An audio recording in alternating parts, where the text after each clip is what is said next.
Heboh Raffi Ahmad dituduh selingkuh dengan karyawan sendiri, suami Nagita Slavina sampai rela begini.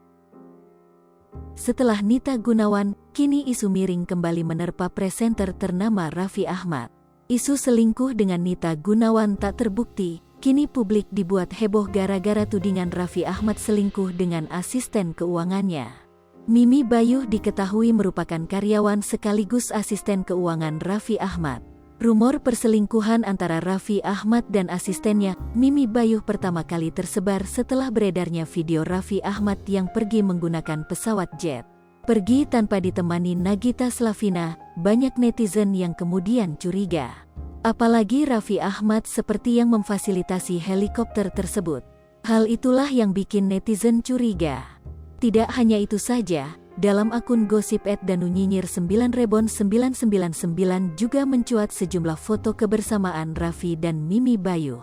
Misalnya saja, akun gosip itu juga mengunggah postingan yang memperlihatkan Raffi Ahmad dan Mimi Bayuh tengah naik helikopter.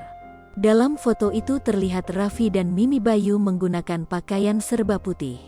Keduanya juga terlihat duduk bersebelahan. Terlihat Mimi Bayuh yang diduga memegang tangan Raffi sambil melihat ke arah jendela helikopter di sebelah Raffi.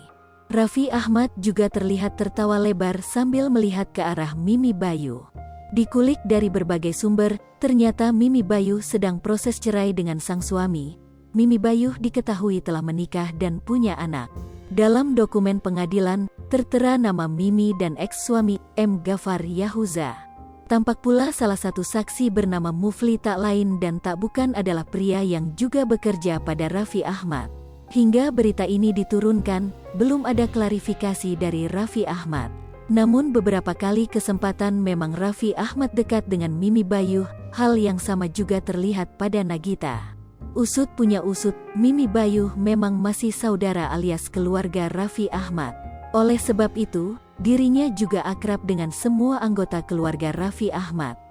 Hai pemirsa Sri Popo TV, jangan lupa komen, like, dan subscribe, serta tonton terus berita-berita terupdate lainnya ya.